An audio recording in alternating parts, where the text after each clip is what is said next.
Donc, David, tu es arrivé au Japon. Tu nous expliquer un peu qu'est-ce qui a fait que tu es venu au Japon? Alors, en fait, je suis venu la première fois au Japon en 2002. C'était en tant que touriste. J'avais besoin de faire un break. Et j'avais un ami qui était marié à une japonaise qui me voyait en train de préparer un plan pour faire la remontée du Yangtze-Kiang avant la construction du barrage des Trois Gorges. Et j'arrivais pas à obtenir les visas. La Chine refusait de me donner un visa. Ils se sont dit encore un écolo qui veut critiquer notre beau barrage. Et donc un ami qui était marié à une japonaise me fait mais écoute, si tu veux faire des reportages, le Japon c'est assez riche au niveau visuel, culturel et autres, tu pourras en faire aussi plein là-bas. Je fais bah, pourquoi pas, j'ai besoin de faire une pause de toute façon. Et donc je suis parti faire de la photo au Japon. Mais au départ, tu étais photographe. Au départ, j'étais photographe. En fait, c'est plus complexe que ça. Je suis ingénieur à la base, donc je travaillais notamment dans tout ce qui était motorisation électrique et plutôt bureau des méthodes, donc plutôt toutes les machines qui construisent les moteurs électriques. Et ce qui s'est passé, c'est que quand il y a eu, j'étais parmi les derniers contingents à faire le service militaire, et là, je voulais pas me retrouver à faire la garde quelque part en Charente, puisque je viens de Charente. Et j'avais posé ma candidature à l'ECPA, c'était l'établissement cinématographique et photographique des armées. Là, en fait, j'ai rencontré énormément de journalistes. J'étais pris déjà, ce qui n'était pas évident, puisque c'est par concours. Et finalement, ça m'a permis de rencontrer énormément de journalistes, de photographes et autres, qui m'ont mis un peu le pied à l'étrier au niveau professionnel de l'image. Et ça a déclenché en fait plein de choses derrière. Et quand j'ai terminé l'armée, je me suis retrouvé à travailler comme directeur artistique dans des sociétés euh, comme Paris Première, chaîne de télé ou d'autres sociétés informatiques. D'accord. Et donc, l'arrivée au Japon, tu crées ton entreprise tout de suite. Qu'est-ce qui a fait après ton Donc, du coup, installation? j'entre dans le monde de l'image, direction artistique, commence à vendre des photos en tant que photographe, je photographie des gens célèbres à Paris, et là, j'ai besoin de faire une pause, et donc du coup, je me retrouve à partir en vacances au Japon, donc en 2002. C'était à l'époque de la Coupe du Monde de football. Ah oui. Je sais plus si je suis arrivé. Celle-là, c'est pas la bonne. C'était pas la bonne. Je sais plus si je suis arrivé avant ou après, puisque c'était en mai. Je sais plus à quelle date ça a été. Mais il venait juste de commencer à mettre les affichages dans le métro en langue roumanji. Il n'y avait pas que des kanji. Mais dès qu'on s'éloignait en fait de l'hypercentre, il n'y avait plus rien. Et du coup, c'était une expérience assez intéressante puisque je comptais le nombre de stations et j'essayais de reconnaître les kanji puisqu'il n'y avait que ça dès qu'on s'éloignait un petit peu.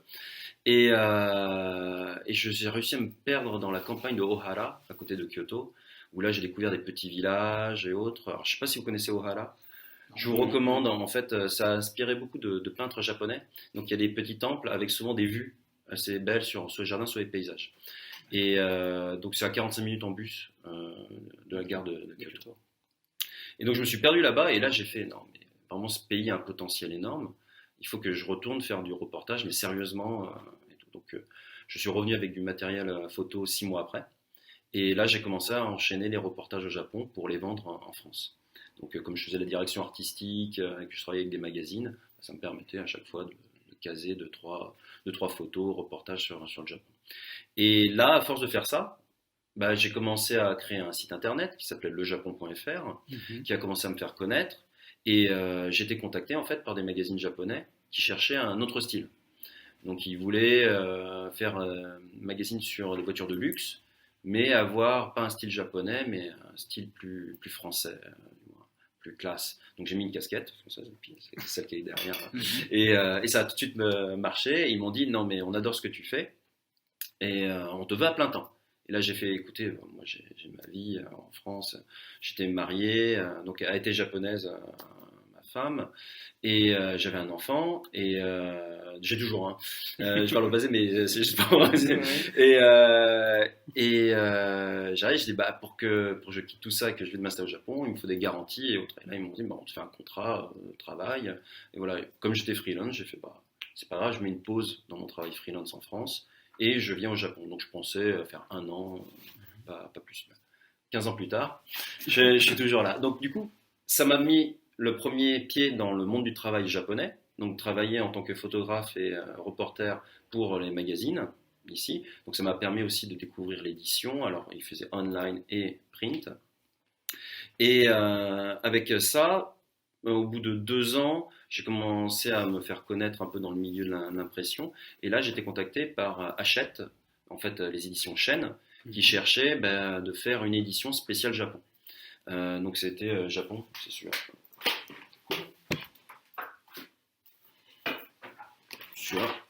Donc il a bien marché, il était très beau, avec un joli canon en couverture, et puis les finitions dorées en relief. Toujours édité, non? Non. Alors c'est assez spécial. Donc ça, c'était la première édition, elle était grande. Ils ont sorti des formats plus petits après. C'est là où on voit la différence, mais au même prix.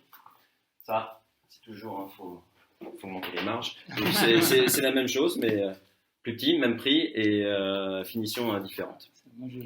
Et ils en ont sorti 3, je crois, j'en ai une autre, et la dernière, ils n'ont même pas osé me l'envoyer. Mais donc du coup, ça m'a permis en fait d'entrer vraiment dans le monde de l'édition, et du coup, Hachette, visibilité professionnelle et autres. Et là, j'ai commencé à me partir dans le freelance de nouveau, mais au Japon. Donc au Japon, c'est très facile d'être freelance. Il suffit de se déclarer au centre des impôts à la mairie. Et parce que la mairie, c'est juste pour avoir la retraite et passer sur la sécu du gouvernement, du moins de la mairie. Parce que j'ai oublié en fait les noms, parce qu'il y a quand on est employé et quand il y a deux sécu, mais c'est assez facile, hein, ça prend même pas 1 heure de faire ça. Et de se déclarer aux impôts, pareil, ça va super vite. Et ce qui m'a surpris, c'est quand je suis allé déclarer en fait mon activité, les impôts ils ont fait, mais vous êtes sûr que vous voulez déclarer? Je fais oui, quand même. C'est très souple au Japon. Et j'étais surpris parce qu'en France, comme j'étais freelance pendant près de 10 ans en France, c'est l'inquisition au niveau des impôts. On rigole pas. Si vous avez oublié de déclarer quoi que ce soit. Moi, j'ai créé mon entreprise comme toi au Japon. C'était beaucoup plus facile. C'est beaucoup plus facile. Et sans problème d'impôts et de charges. Donc c'est pour ça que moi, toute l'équipe, je leur ai recommandé, vous faites la même démarche. Lancez-vous en tant que freelance, qui ne prend pas de risque, c'est simple au niveau administratif. Vous demandez Shilo Kami et pas le AO, parce qu'en fait, il y a deux déclarations Shilo. Vous n'avez pas besoin d'avoir un cahier de ventilation qu'on appelait en France, alors je ne sais pas au Japon, mais qui permet de tout avoir dans le détail. Il suffit juste de garder les reçus, mettre ça dans une enveloppe, et faire le total, et ça suffit. Si vous passez en AO, là, mieux vaut prendre un logiciel de comptabilité. Donc, éventuellement prendre un comptable. Oui. En freelance, le freelance quand on débute, c'est difficile de prendre tout de suite un comptable. Déjà, si les gens prennent Free, rien à voir avec l'opérateur internet en France, c'est FR et 3E. Donc c'est un logiciel de compta online. Et toute l'équipe, on les a poussés à faire ça. Même si tout est en japonais, en fait, c'est assez simple de comprendre la logique. Et c'est très efficace. C'est très efficace pour votre comptabilité puisque ça vous fait tout, ça vous classifie tout comme il faut et autres. D'accord. Et après le bureau, l'installation, parce que là je vois que tu as un joli... Une fois qu'on lance ça, on commence à s'habituer un peu à tout ce qui est professionnel. Et donc, du coup, on se dit, voilà, maintenant, je peux développer une activité, parce que maintenant, je suis déclaré, j'ai une activité qui se lance. Je venais de lancer, en fait, les Tokyo Safari, qui étaient les visites un peu spéciales de Tokyo, puisque c'était mon Tokyo en tant qu'auteur et photographe. Et le concept a commencé à prendre de plus en plus, parce que les gens cherchaient à découvrir les espaces urbains nippons d'une façon originale, et donc c'est ce qu'on proposait. Et l'équipe a commencé à grandir, et à un moment donné, j'ai dit, ok, tout le monde est freelance, c'est sympa, mais là, il faut que je franchise l'ensemble, et il faut créer une structure. Et c'est là, en fait, où je suis passé donc freelance, très facile à déclarer. Il y a juste à dire à la mairie, je commence mon activité et tout, et avoir une contact à peu près correcte, puisqu'en Shilo, ils sont vraiment pas trop regardants, et AO, c'est juste, ça permet d'avoir des abattements en plus. Là, par contre, il faut avoir quelque chose de plus propre. Mais là, je passais en fait à Kabushiki Kaisha. Et là, du coup, on change de niveau. Mais j'ai dit, voilà, l'activité marche bien. En plus, ça décollait. Chaque année, on gagnait 30% au niveau du tourisme. Et nous, ça suivait exactement le même rythme. C'est-à-dire, on gagnait 30% de clients chaque année. Je dis, du coup, il n'y a pas de risque à prendre. On passe ça. Donc, je fais appel à un avocat. Donc il y a un groupe d'avocats ici qui parlent français.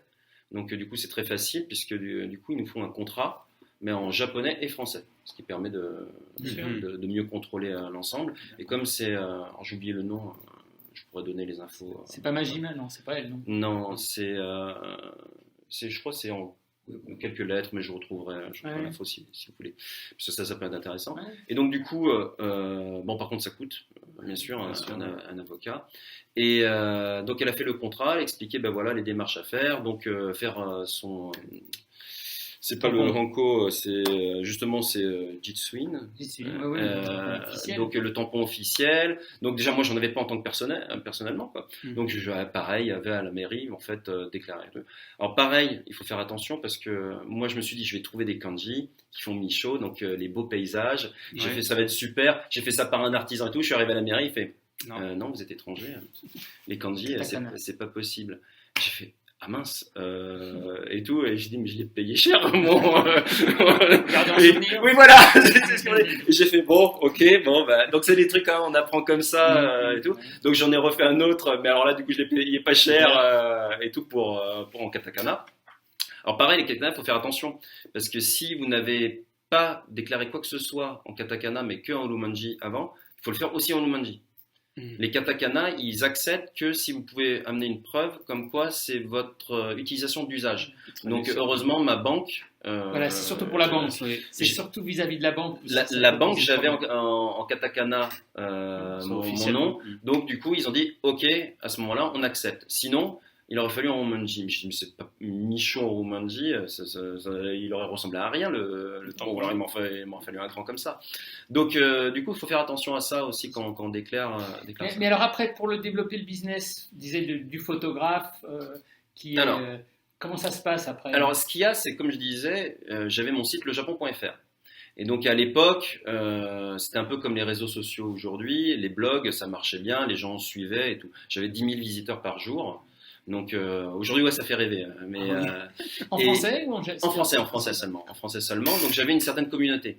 Et contrairement à tout ce qui est réseau actuellement, les blogs, c'était vraiment une communauté qui venait lire vos informations. Maintenant, là je le vois, hein, parce que j'ai 11 000 followers sur Twitter. Donc on pourrait dire, j'ai le même nombre finalement, puisque j'avais 10 000 personnes par jour qui lisaient mon blog. Et là j'ai 11 000 personnes qui me follow.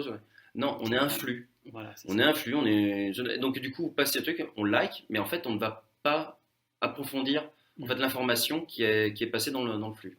Et à l'époque, justement, les gens, ils lisaient les articles, ils s'investissaient, voilà, ils passaient du temps sur le site, ils s'investissaient dedans. Et donc, du coup, quand j'ai annoncé que je lançais l'activité, que je lançais le livre et autres, à chaque fois, il y a eu un impact assez fort. Le premier livre, en un mois, c'était mon premier livre. Hachette, ils n'ont jamais eu ça. Un livre photo, en un mois, on en avait vendu 3000. Les dédicaces, ils m'ont dit, t'es prétentieux, David, de demander des dédicaces, c'est ton premier livre et tout. Jeune auteur, ils demandent des dédicaces. Ils avaient accepté. Quelle date la parution? C'était quand? C'était 2009. 2009, d'accord. 2009. Oui, on rentre dans le début d'une période japonisante. Oui, voilà, c'est pour ça. Et à partir de 2010, c'est là où le tourisme vraiment explose en 2010. Bon, 2011.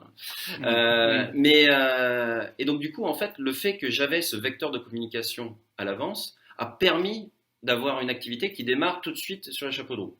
Oui. Et même la dédicace, j'ai retrouvé les photos là récemment, puisque je faisais un peu pour les 10 ans et tout du livre, un petit article.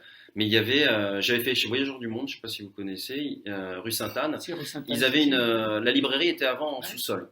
Et la queue sortait de la librairie en sous-sol, allait dans la rue. Et je me souviens, le staff de Voyageurs allait acheter à la Fnac les livres parce qu'ils n'en avaient pas assez en stock. Et on a fermé à pas d'heure. C'est le gardien à la fin qui fait non, mais il faudrait peut-être quand même fermer la boutique. Et donc, du coup, c'est là où on voyait l'impact à l'époque. Si vous avez des gens, déjà un réseau qui marche, et ce réseau en général a de l'affection pour vous, donc suit en fait ce que vous allez faire.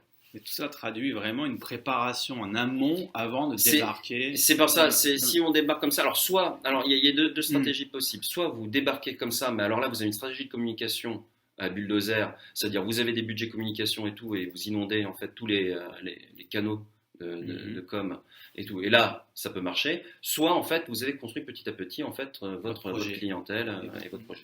Et donc quand j'ai lancé après les safaris, pareil, j'ai dit en tant que lecteur de mon site, je vous permets de tester avant en première une petite avancée, une petite voilà, je vous permets de tester, et ce qui fait qu'il y en a beaucoup qu'on dit, et puis ils m'ont dit non mais attends, on te paye à la fin de la journée.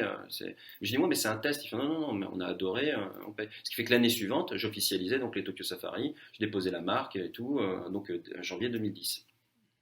Et après, c'est pour ça que j'ai développé après sur Osaka, sur Kyoto, grâce à Angelo Di Genova qui était aussi accompagnateur et qui lui était plus sur le Kansai, et Yann Meunier qui lui en fait était un fan qui me lisait à Paris et qui du coup disait mais attends, moi je veux suivre ton aventure, et je lui ai dit plaque tout, quitte ton boulot et viens au Japon parce que là ça explose. Il est arrivé en février 2011. Et voyez, belle date. donc je me suis senti un petit peu gêné, vous voyez, parce que pour resituer un peu, quelques semaines après, il y avait le tsunami, Fukushima et compagnie, et le tourisme, c'était fini. Donc du coup, il m'a dit pas de problème. Moi, je voulais en fait qu'il travaille avec moi sur Tokyo, puis finalement, il s'est installé à Hiroshima. Et finalement, dès 2012, l'activité a repris.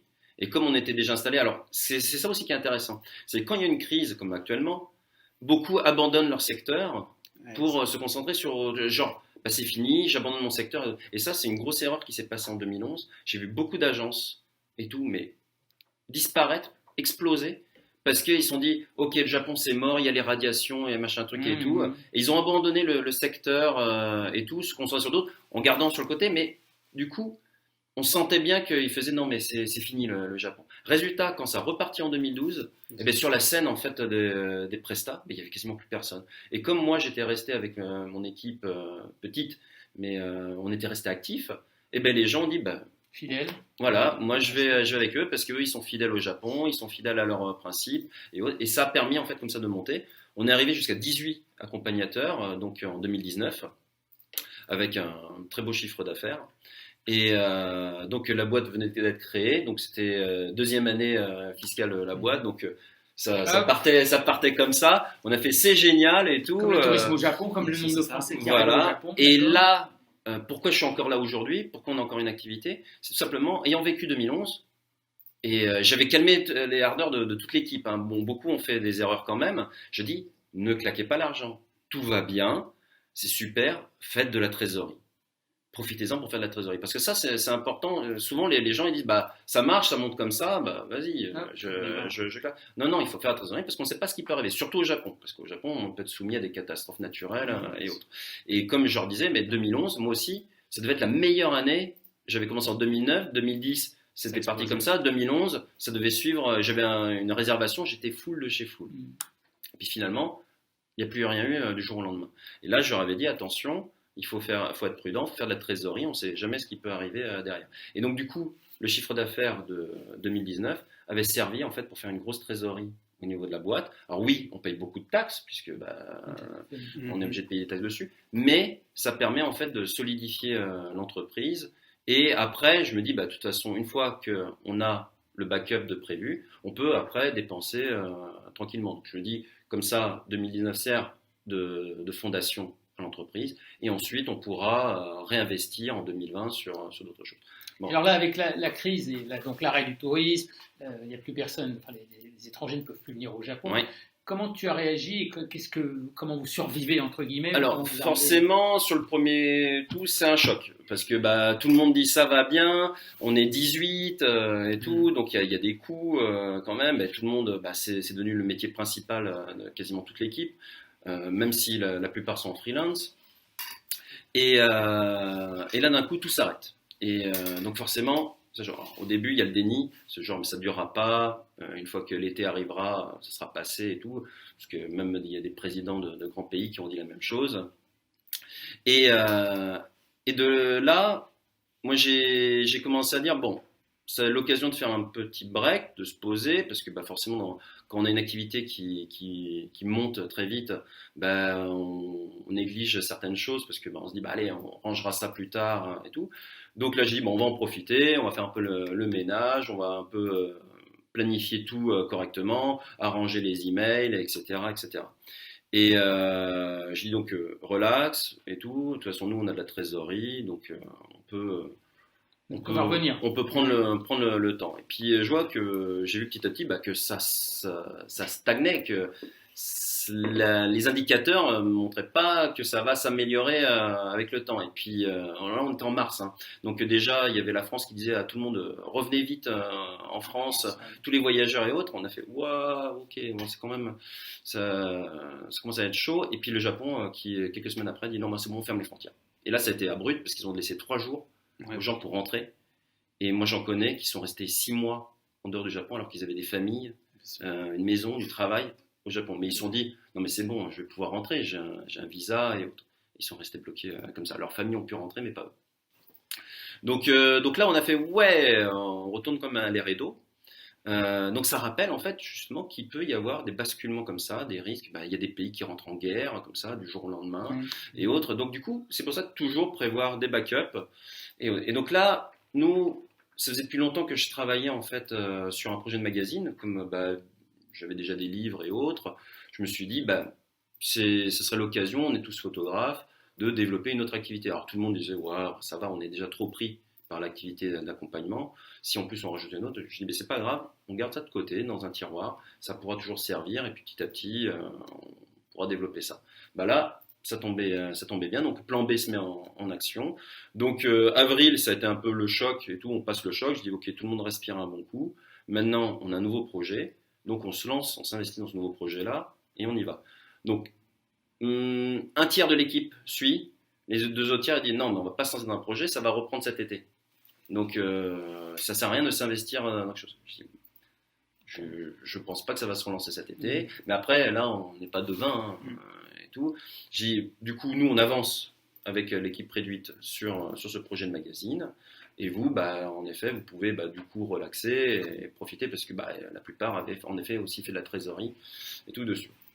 Donc on lance ça, le reste de l'équipe soutient quand même moralement le projet. Tu peux peut-être le montrer. Oui, alors le premier c'était le premier, un des magazines. Ouais, juste pour montrer ça c'était le deuxième, c'était sur Ehime. Donc en fait, comme on était tous photographes et qu'on est toujours tous photographes, c'était très photo.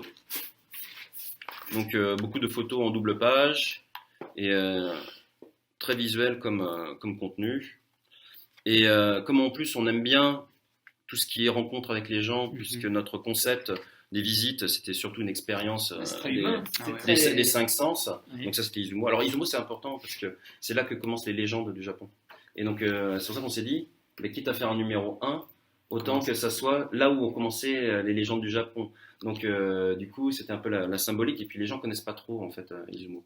Et ça permet en fait d'avoir un voyage sensoriel, parce que Gokan signifie les 5 sens. Et donc sur la crise, là, donc, alors, ça arrive, et donc vous vous concentrez sur le magazine. On se concentre là-dessus, donc il prend forme au format numérique. On se dit, maintenant, il faut qu'on ait quand même des financements, parce qu'il faut l'imprimer, ça coûte compter à peu près 1 million de yens pour un premier jet d'impression.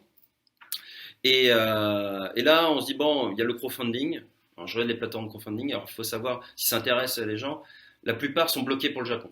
En international, il n'y a que Kickstarter au Japon. Ulule, KissKissBankBank et tout n'acceptent pas hors CE. Il y a des crowdfunding japonais. Mais japonais comme Campfire. Oui. Mais si vous adressez un public, tout est en japonais. Ouais. Donc si vous adressez un public étranger, c'est difficile de faire. Donc pour ceux qui voudraient se lancer comme ça, il n'y a que Kickstarter qui permet en langue française d'avoir un crowdfunding qui est légal au Japon. Alors il faut savoir, moi je vois beaucoup de Kickstarter, de projets de gens qui sont au Japon, expatriés et autres. Souvent c'est illégal, puisque vous voyez que la monnaie est en euros. Dites-vous bien que ça veut dire que la personne ne déclare pas fiscalement au Japon, puisque Kickstarter, quand on déclare, alors c'est super facile de déclarer, et au Japon ils disent qu'il faut plusieurs jours pour valider. Moi, tout a été validé en 30 minutes à chaque fois. Alors après, nous, on a tous les papiers qu'il faut, on est une entreprise. Ils vous demandent bien sûr la Zairo Card pour vérifier que vous êtes bien résident au Japon. Ils vous demandent donc du coup une déclaration professionnelle. Donc nous, il fallait donner le numéro de la Kushiki Aisha, ils vérifient ça, et le compte en banque au Japon. Et si vous êtes déclaré au Japon, c'est obligatoirement en yens. Alors ils mettent une équivalence en euros, mais c'est obligatoirement en yens, puisque fiscalement, vous êtes déclaré au Japon. Et c'est là où, d'un seul coup, j'ai dit, mais j'en vois plein, ils sont en euros et tout.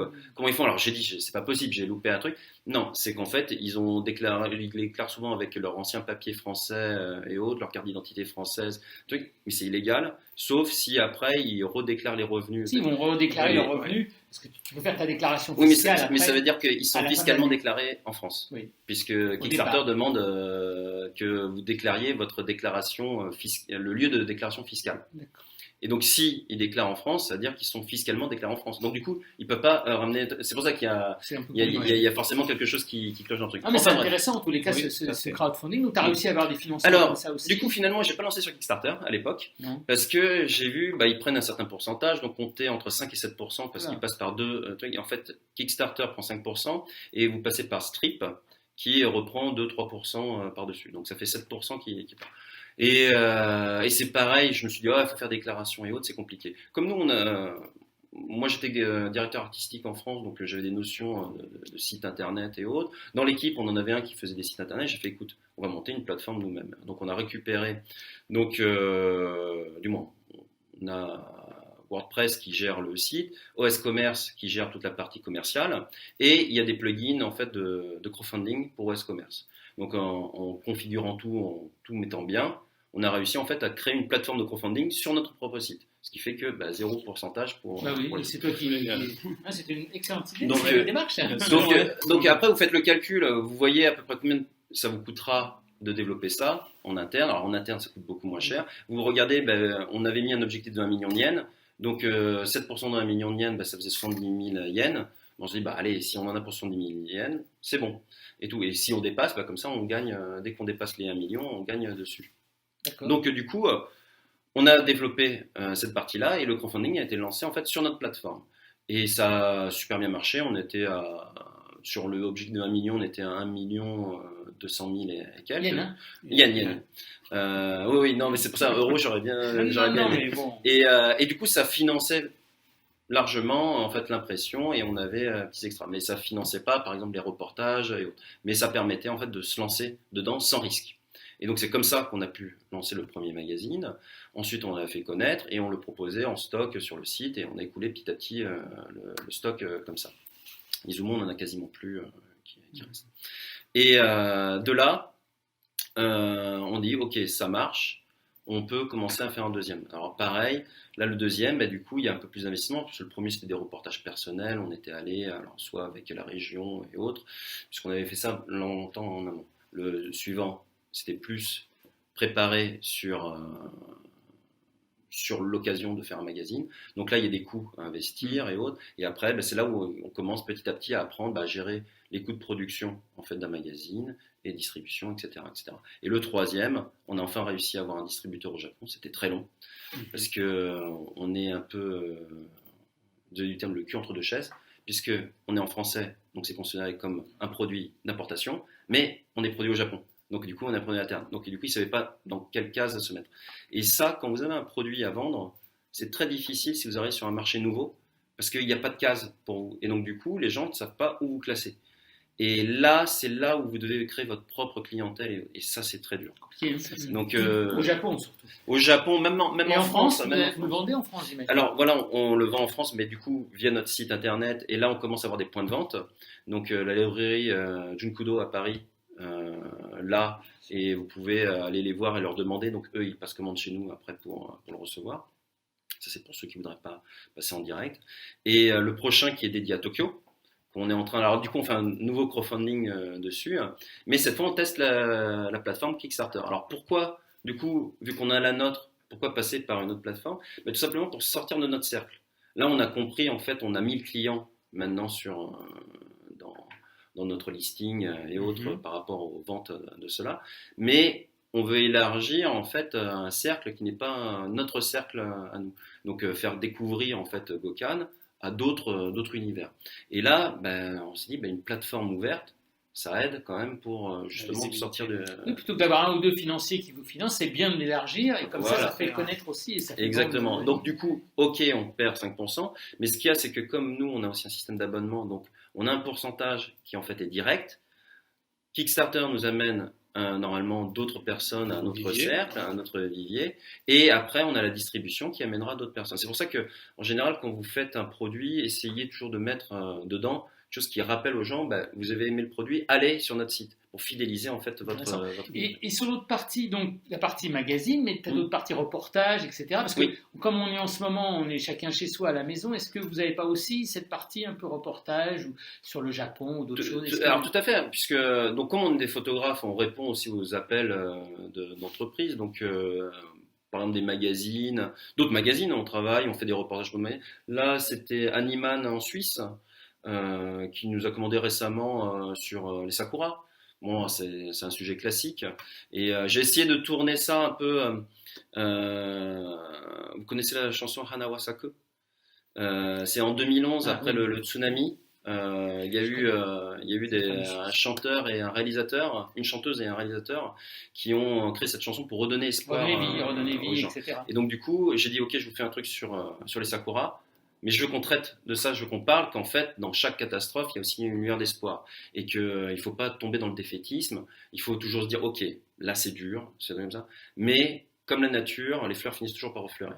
Et donc du coup, j'ai tourné en fait dans cet esprit-là, parce que je me dis, si on fait encore un truc sur les Sakura, il y a tellement d'articles là-dessus. J'ai dit, non, on va présenter justement cette résilience des Japonais et comme quoi il faut prendre exemple là-dessus. Puisque là, en ce moment, toute la planète en souffre. Donc, il faut prendre l'exemple sur ces Japonais qui, toujours après une catastrophe, font ok, voilà, c'est passé, on repart et tout. J'avais notamment fait, 9 mois après le tsunami, j'avais emmené une équipe télé de M6 Turbo. Alors, ça peut paraître bizarre. C'était la première équipe télé française qui allait sur les zones en fait, touchées par le tsunami, donc pas Central Fukushima, mais les zones vraiment du Tohoku touchées par le tsunami. Et on avait fait Kessen-Numa et Minami Sanriku, avec des témoignages assez poignants là-bas. Et les gens, c'était assez fou parce que vous arriviez dans une ville, tout était anéanti. Ils étaient déjà en train de regoudronner la route en pleine ville. Il y avait la station-service qui était remontée 9 mois après. Mais tu te dis, mais il n'y a rien. C'était le néant. En fait, on voyait les paysages, donc il ne restait que les fondations de maisons. Et on voyait au bout une sorte de montagne, mais sans arbres, sans rien. Puis en fait, non, rien, non. Ah mais non, en fait, c'était toute la ville qui s'était retrouvée entassée au bout. Et on a fait, non, mais c'est pas possible. Comme si une bombe nucléaire avait explosé au milieu. Et ils étaient en train de refaire les routes, ils étaient en train de faire tout comme ça. Il y avait un gars qui faisait la circulation. Ouais. Je dis, mais il n'y a personne. Et tout. Mais il faisait la circulation et tout. Et ils étaient là, non, mais on va reconstruire. Hein. Et tout. Je crois que c'était Kisenma ou Minami Senriku. 12 000 habitants. Le lendemain de la catastrophe, il manquait 8 000 habitants. Et les gars, ils sont là, non, mais on reconstruit. Tu fais. Et alors, dans tout ton parcours, parce qu'on va pas être non plus... dans tout ton parcours, les difficultés que tu as rencontrées au Japon, si tu peux en parler un petit peu, parce que c'est intéressant aussi pas mal. Ce qui est intéressant, c'est que moi, je peux le faire parler avec la France. La France, administrativement parlant, c'est l'horreur. Et comme je dis, c'est l'inquisition. C'est-à-dire, si vous vous trompez dans quelque chose, on vous trucide. Mais financièrement, humainement, et tout. Moi, le nombre de fois où je suis allé au centre des impôts, je fais, écoutez, je ne comprends pas ce texte-là, vous pouvez m'expliquer. Ah, monsieur Nul est censé ignorer la loi, nanana. J'ai dit, vous pouvez m'expliquer? Ah non, moi je peux pas vous l'expliquer. J'ai dit, vous êtes centre des impôts, vous pouvez pas me l'expliquer. Et tout, j'ai dit, je veux voir mon inspecteur des impôts. Alors ça, c'est un conseil, parce que j'ai, du coup, premier truc quand on se lance en France, en freelance, je parle en France parce que je vais faire le parallèle au Japon, c'est suivre une formation de comptabilité. C'est très important en France. Sinon, 2 ans après c'est là où on vous saigne.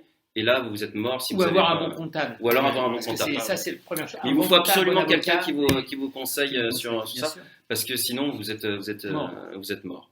Et au Japon, comme je disais, quand je suis allé au premier centre de me déclarer, ils me disaient, mais vous voulez vraiment vous déclarer et tout? Vous êtes sûr? Je dis, je peux commencer une activité sans me déclarer? Ouais. Je dis, mais comment c'est possible et tout, de commencer une activité sans déclarer? Et vous savez, si vous gagnez moins de 2 millions de yens, de toute façon, vous serez taxé à 5%. Donc, entre la paperasse, entre toute la paperasse qu'on va faire là et tout, essayez d'abord voir si ça va marcher. Et si au bout d'un an ça marche, c'est-à-dire si votre année est passée et que ça a marché, là déclarez-vous. Déclarez les revenus que vous avez gagnés et tout comme ça. On n'a pas à payer une TVA ou des mais déclarez pas avant si vous n'êtes pas sûr que ça marche. Quoi, et tout. J'ai fait, ah ouais, Non, parce qu'en France, il faut payer même avant d'avoir commencé quoi que ce soit, quoi. C'est une logique Mais- un peu simple. Mais c'est logique, parce Ouais. que c'est en effet, vérifie d'abord que ton business va marcher, et après, viens payer. Et donc, du coup, comme j'étais en France avant, j'ai fait non, je déclare, hein, même avant, parce que c'est parce qu'il me dit ça, mais, C'est jamais- mais c'est moi, je veux jamais- le nom de Watanabe, là, parce que je vais le mettre dessus, c'est Watanabe qui m'a dit de faire ça. Et donc, du coup, non, j'ai préféré quand même faire à la française, les déclarations. Mais en effet, il y a une souplesse au Japon, notamment. Donc, c'est pour ça que je dis c'est bien de commencer en tant que freelance, déjà de tâter le terrain, de créer sa clientèle, et après, pouvoir monter un cran si on voit que l'activité vraiment le nécessite. Il faut savoir que jusqu'à 2 millions de yens, donc c'est taxé à 5%. Attention, de bénéfices, hein, pas de chiffre d'affaires. Donc vous pouvez faire 10 millions de chiffre Donc, d'affaires. on met toutes les dépenses à faire. Voilà, donc c'est pour ça que c'est bien d'apprendre. Il faut quand même avoir une notion de comptabilité et tout. Et l'amortissement aussi, c'est à partir de 150 000 yens, je crois, il faut passer en amortissement. D'accord, mais Et- au niveau même fonctionnement de ton affaire, Eh ben, du recrutement des gens, etc. Alors déjà au niveau donc en tant que freelance comptablement parlant, c'est facile. Une fois en Kabushi Kaisha, il faut prendre une société de comptabilité agréée. Et là, si vous avez déjà une notion de comptabilité avec un logiciel comme Free, c'est très facile aussi. Il vérifie les comptes. C'est connecté. Il faut savoir que ces logiciels-là sont agréés par l'État, donc sont connectés à l'État. Donc tout ce que vous mettez dessus, le contrôleur du fisc peut le voir. Donc c'est bien parce que vous pouvez pas dire vous l'aviez pas C'est vu. transparent. C'est transparent. Ouais. Et alors vous rentrez vos trucs et vous photographiez le ticket de caisse et vous l'uploadez dessus. Donc ils peuvent contrôler comme ça. En fait, ils peuvent vous faire des contrôles fiscaux À distance. à distance. Mais ce qui est bien parce que du coup, comme vous avez ça, ils vous font confiance de base et en général, ça évite justement de faire un vrai contrôle fiscal derrière. Transparence, donc. Mais il faut avoir combien une société de contrôle de comptabilité agréée. Ça coûte 30 000 yens par un mois et qui vérifie votre monnaie et qui, s'il y a un souci, viendra et tout parce que c'est eux qui sont censés vérifier régulièrement que vous n'êtes pas trompé dans quelque chose. Donc, de ce point de vue-là, c'est très facile au Japon. En France, c'est beaucoup plus compliqué. Pareil, quand vous faites une erreur au Japon, parce que nous, ça, forcément, en plus, c'est pas ma langue et autres, et même si j'ai du staff japonais qui travaille, qui s'occupe en fait de tout ce qui est papier, des fois, on a fait des erreurs et on s'en est rendu compte parce que la société de comptabilité a fait attends, au bout d'un moment, on fait non, attends, il y a un truc qui cloche là, ça va pas. Et on revoit, on fait mince, en fait, on a inversé des fois les chiffres et autres.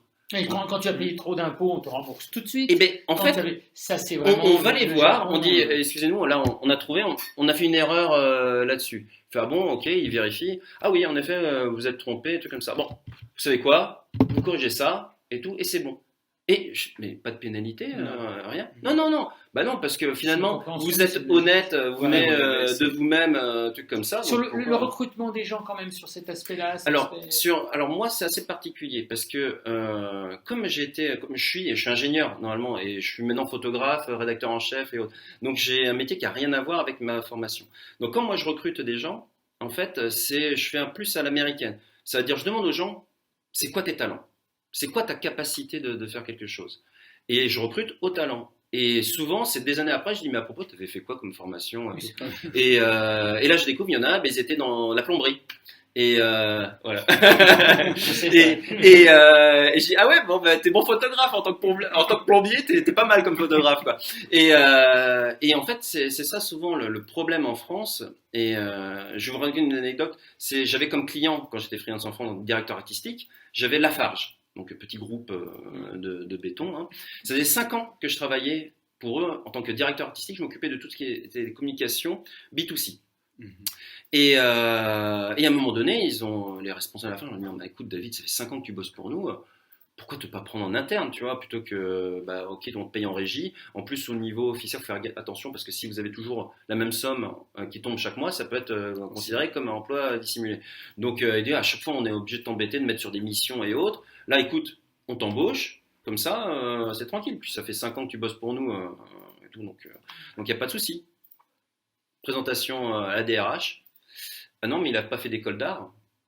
Et en tant que directeur artistique, on ne peut pas prendre un ingénieur spécialisé de motorisation électrique en directeur artistique. Ça n'a pas de sens. Et donc, ça n'a pas de sens. Donc, elle a fait non, c'est pas possible. Vous n'entrez pas dans les cases.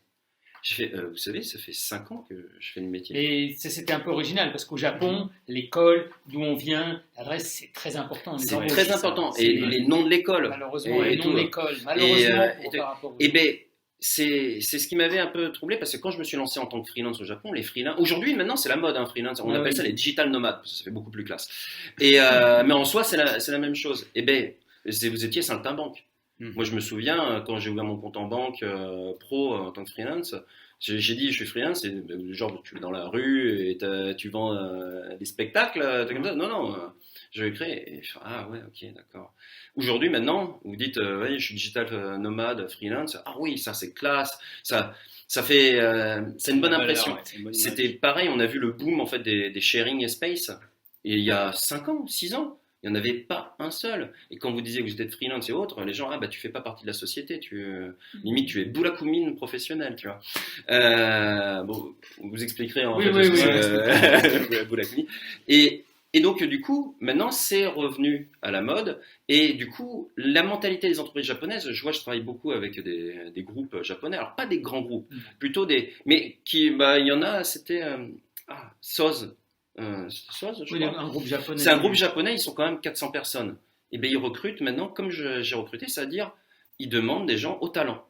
Parce qu'ils ont compris que en fait c'est ça qui est important. Donc en fait c'est un peu la mode californienne, c'est ce qui manque au Japon. C'est le statut de freelance qui a lancé aussi cette tendance et qui font changer aussi les RH des grands groupes. Et aussi le fait que le Japon il n'avance pas parce qu'il est vieillissant, parce qu'il y a toujours ces mêmes systèmes. Il a besoin de. Il y avait au Japon il y avait un article très intéressant, c'était sur les ghost patrons.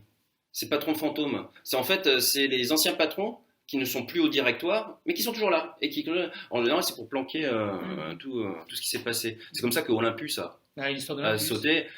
C'était quoi? Ils cachaient leur perte en faisant croire qu'ils avaient investi dans des sociétés innovantes, mais qui en fait étaient créées par des yakuza et autres. Et donc chaque année, en fait, au lieu d'avoir 7 milliards de pertes, ils disaient mais on a investi 7 milliards dans une petite boîte de recherche et développement, et tout, qui en fait étaient des boîtes fantômes. Et alors, on va peut-être terminer, sinon on va partir sur plein de choses. Comment tu vois l'avenir, en quelques mots, en 2 mots, l'avenir pour l'instant? Alors, en fait, c'est un peu compliqué. C'est compliqué, forcément. Donc, nous, on a lancé l'activité des magazines. Donc, on est en train de petit à petit, en fait, de poser les fondations dans l'édition. Donc là, on réfléchit même à faire autre chose que le magazine, faire vraiment de l'édition, puisque maintenant, on maîtrise toute la chaîne. Et là, on a fait ça, comme je disais, pour les régions. On a fait des guides pour les régions et autres. Et donc, du coup, on propose maintenant nos services aux entreprises, par exemple, qui voudraient faire une brochure et autres, hein, qui sort de l'ordinaire, qui claque un peu plus, puisque comme on est photographe, on a un angle d'approche assez différent de ce qu'il fait d'habitude. Est-ce que tu peux proposer aussi le service, le site internet, etc. Oui, puisqu'on a les compétences en interne et tout, on peut même créer des shops et tout, vu que maintenant on maîtrise tout. Dans l'équipe, on a tous les panels de professionnels des différents domaines. Donc c'est pour ça que là maintenant on a une fondation sur le magazine, l'édition, et on peut du coup proposer des packages sur différentes choses. On fait de la vidéo aussi par exemple, donc, puisque justement dans le magazine il y a un QR code, vous le scannez avec le téléphone et là vous accédez à du contenu bonus, notamment vidéo. Donc franchement c'est pour ça que une fois que vous avez fini le magazine, vous pouvez recommencer parce que vous rescannez et vous arrivez sur un autre contenu, et notamment audio. Puisque les vidéos, on met de l'audio beaucoup pour qu'on puisse s'immerger. Alors les sons, c'est Gokkan, alors. C'est ça le fond de. Et on pensait en fait mettre des saveurs ramen et autres pages, et on les ferait tremper dans de l'eau chaude. Natto, ça peut En tout cas, mais oui, donc du coup, on est en train de développer d'autres activités là-dessus liées en fait à notre savoir-faire. Mais on continue toujours de faire vivre les sites de visite.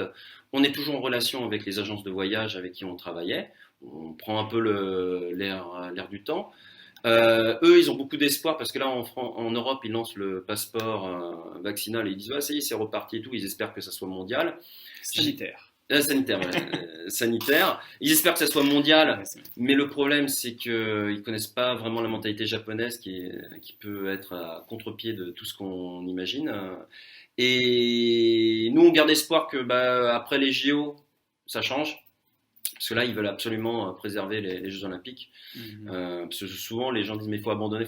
Il faut imaginer, il y a 4 milliards de dollars de pénalités s'ils abandonnent. Donc, ils vont éviter de perdre 4 milliards. Tous les investissements qui ont été faits. Voilà, donc c'est pour ça que les gens qui disent qu'il faut abandonner, ils oublient le côté. L'image, surtout pour le Premier ministre, qui dit j'aurais pas fait mes Jeux Olympiques avant de partir. Bon, ça sera pas la première fois que le Japon l'a eu. Mais d'ailleurs, c'est amusant parce que ça fait 2 JO à Tokyo. Et ils avaient déjà eu des JO annulés, c'était en 43, je crois. Et après, ils ont fait ceux de 64. Et donc là, ça serait rigolo, du moins rigolo, façon de parler, que ce soit annulé, qu'ils refassent ça et dire, il y a comme une malédiction sur Tokyo. C'est la première ville qui a 2 fois des JO d'été, et c'est la première fois où il y aurait 2 fois annulation des JO et report des JO. En tout cas, ça c'est pour la petite histoire. Donc du coup, moi, je reste confiant parce qu'on a pu déjà maintenir l'activité sur un autre domaine, mais qui reste proche en fait de notre activité principale. Et ça repartira bien un jour. Et comme je disais, en 2011, tous ceux qui avaient abandonné et qui avaient quitté le navire, se sont mordus les doigts après. Et j'en ai rarement. Ils ont essayé de revenir après.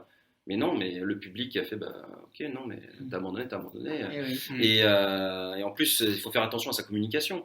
Parce qu'il y en avait qui avaient dit non, mais vraiment, des agences de voyage, ils disaient le Japon est mort, on se lance sur la Corée, un truc comme ça. Tu dis pas des trucs comme ça, tu dis le Japon est en pause et tout, on attend que la crise et donc c'est pour ça qu'il faut faire attention à sa communication en ce moment. Il faut garder espoir justement que ça va reprendre sur d'autres secteurs différemment peut-être et autres, mais il faut pas être défaitiste sur la chose puisque maintenant on a une économie mondiale et c'est un engrenage qui ne peut pas s'arrêter. De toute façon, rien ne se crée, rien ne disparaît, tout se transforme. Donc quoi qu'il arrive, le Japon, mais oui, la tendance sur le Japon va continuer. Bien sûr. Donc David, on va te remercier. Sinon on peut continuer encore quelques heures. C'est passionnant. Vraiment un grand merci.